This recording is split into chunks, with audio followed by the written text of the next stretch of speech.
Welcome to the 4-Leaf for Life Reiki podcast. Reiki energy and spiritual tools to anchor you into your most powerful healing potential. Inner peace and well-being is possible for everyone, especially you, friend. I'm Dawn Williams, an Usui Shiki Ryoho Reiki Master Teacher, Jikiden Reiki Shoden and Okuden Practitioner, and Certified Energy Healer 4 Pathways Professional from Cindy Dale, internationally acclaimed author and intuitive healer.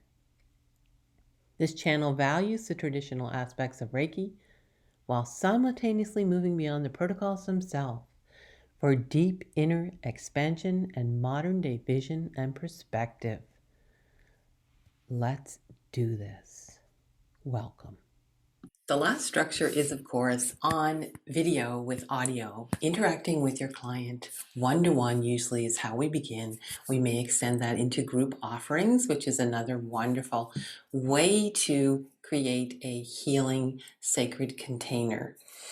And so for this particular offer or session or structure, it's much more fluid because you have the added layer of being able to see someone, their reactions, they're able to see you. So I feel that it's a lot more vulnerable. This container is extremely vulnerable for the client. And so because of that, there needs to be built-in safety, let's just say safety structures for both yourself and the client. And so what I mean by that is that this setting a very safe and co-regulated space with the nervous system. So when you are offering these type of sessions, it's really important that you are able to regulate your nervous system and that you have the capacity to hold another person who might be experiencing vulnerable states, emotions, and feelings. So that is really a key element in creating a very successful and safe container for this type of session. And there are different ways that we can create this safety. So taking a moment before we go into the session to really ground ourselves, to tap in, tune in. And when you're in the session, it's often really helpful as the very first thing that you do is to have some type of grounding routine that you can interact with the client as well. So for me, I invoke this I'm hearing ecstatic, this very loving, nourishing pillar of white light. So it's like this cylinder of light that connects both of us from above and below, and then it converges at the heart center and emanates out. And so for me, all of my sessions begin with this, and we explore this emanation from our heart of compassion in the session. So that's the way that I like to create that nourishing, safe space.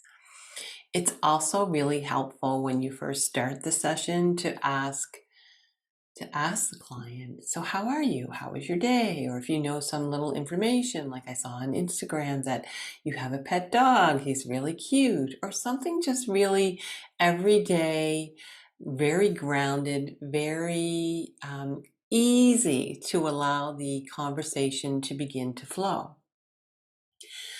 Second really important ingredient of a session when you're holding this intimate space is to have the ability and to have the tools to really listen to the client without interrupting, without telling stories of how we may relate. So we don't want to say, oh, that happened to me too. So we're not doing any type of comparisons. And really, we're opening up with curiosity and trying to help the client to sit into and really embody the energy that we are basically emanating with Reiki. You're emanating this quality, this frequency of light to assist your client to come back into balance, however that looks. So once you have established that grounding presence, the safety, you have opened up the dialogue, you're starting to get comfortable in conversing, then you might be able to step into questions like, so I saw that you wanted to work on perhaps your ancestral lineage and certain patterns that are coming up for you that have felt very stuck. We'll use that as a suggestion of what someone might be wanting to work on. Can you tell me more about it? And so then really actively listening, so not interrupting, not interjecting. And what I like to do is I like to take notes, so, but very still focused on listening. And, you know, the body language of I'm actively listening without judgment, which is a key component, that someone is completely witnessed without judgment, but in compassion. So that is key. And so what I like to do often is write down key phrases, key words. So often when somebody is talking about their experience, certain words will sound charged, certain phrases will have like a little zing. And so then we go back after the client has had their opportunity to speak, to really be witnessed. Then we'll go back and I may ask questions about some of the things that I noted. So I noted that you said, whatever it is, let's explore that. Are you comfortable with me exploring that? So always we're inviting and asking the client to lead for very successful sessions in this way, because we do not want to add to any type of trauma or any type of dysregulation that the client may have experienced in the past. And so always asking for their permission to explore certain areas. And I find it really interactive to have a particular energetic activity, perhaps in your toolbox, your toolkit.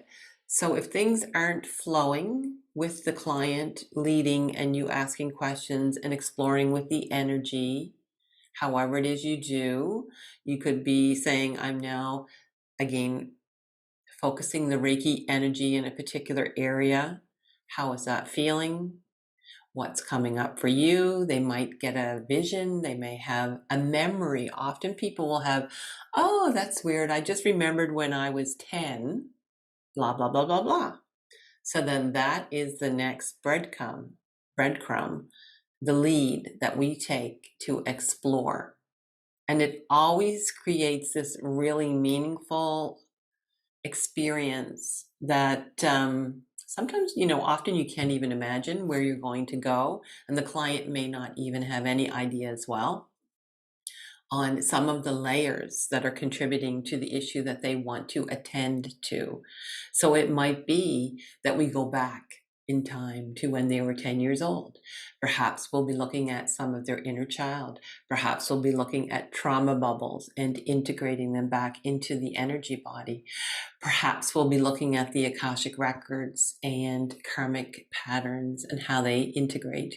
Maybe we're looking at different zones of the soul, for example, the book of life and different patterns as well, or soul contracts, or the lineage connections. There are so many ways that we can explore within the energy body, depending on your training, depending on what your specialty is.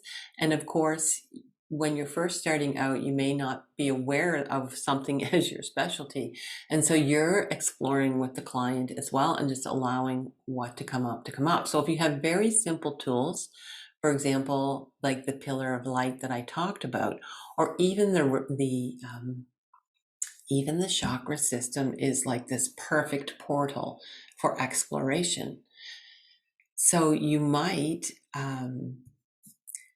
in the example where somebody wants to work on a pattern in their lineage, you might take them down to their root chakra and you might have them explore Typically, the root chakra is a bright red. What is your experience of your root chakra right now? And they might say, oh, it's dim, or it's really brown, and then just explore in the context of the session what that might mean, and helping them to invite in the frequency of a bright, nourishing red frequency that will help to really enervate that area, that part of the energy body for safety, for familial ties, for manifesting, for all of their needs as well.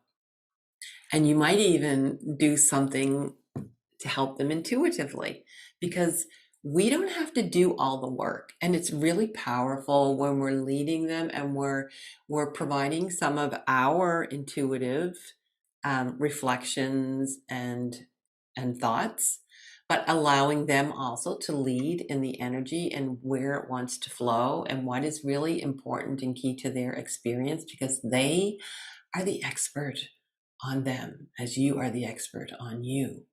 And so always, if there's something that, if you ask, does that resonate, and it doesn't, then just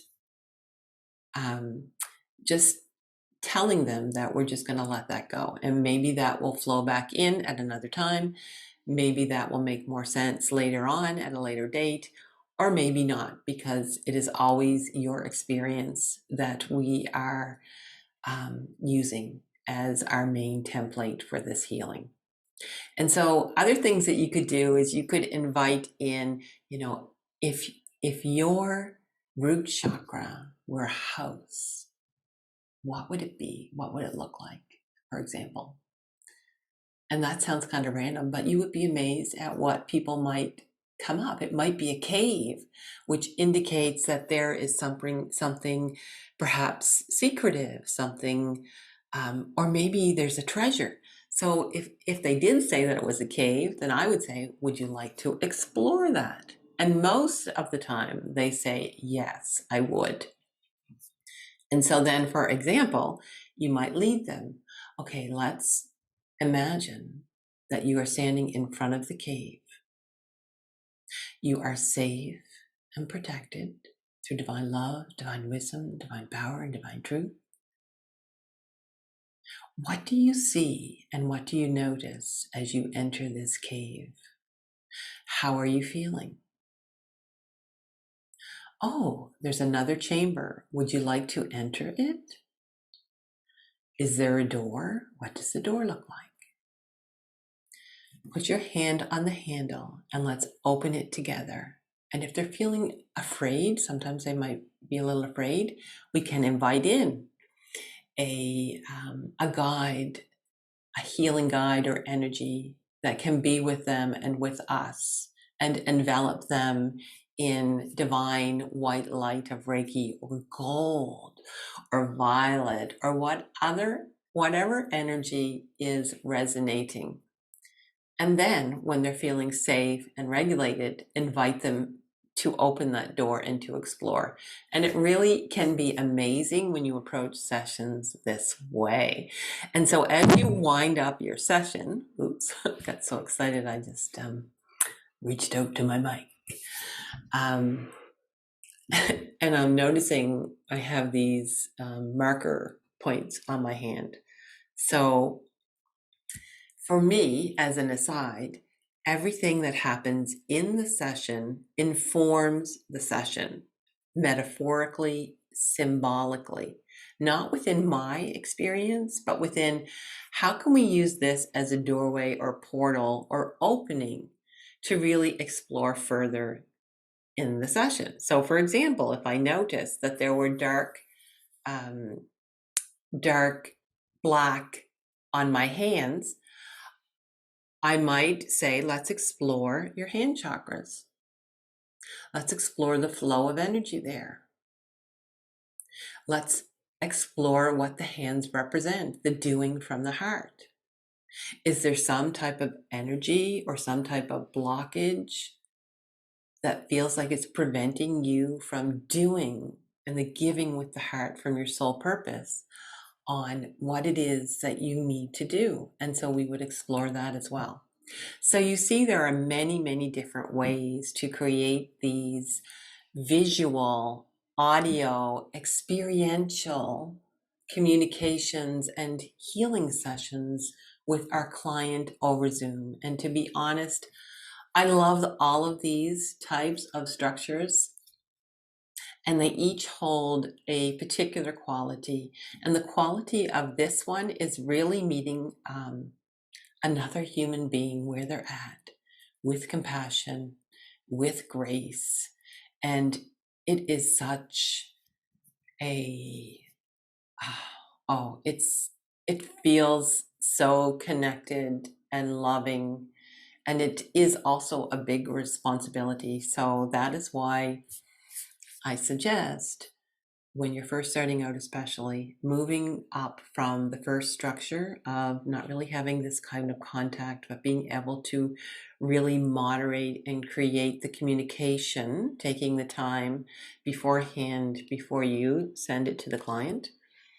The second type was the audio only. So again, then it's not this full visceral type of interaction of really holding the client. But again, it is very much holding the client and very powerful as well. And when you can have all your props, you can have different things. And then we're moving into this third type of structure where we are fully here, we are fully present together. And there are many intuitive cues informing the session.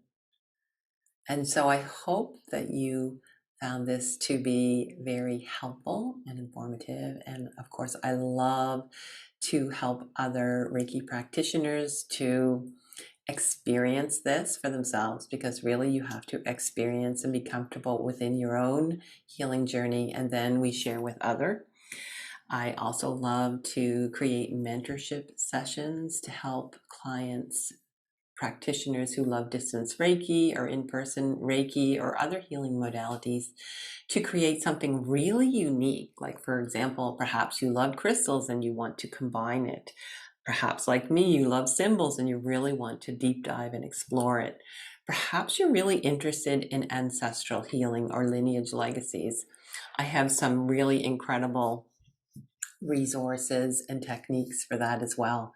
Maybe you want to explore the Akashic records. Perhaps you love looking at the chakras. Maybe you love the auric field. Maybe you love the energy egg. There are so many levels that we can combine and create. And I would love to be your guide with that. It's been my pleasure to walk you through these particular structures that I have used and loved and found to be incredibly helpful in this journey. And I hope that you find them just as helpful on your journey as well.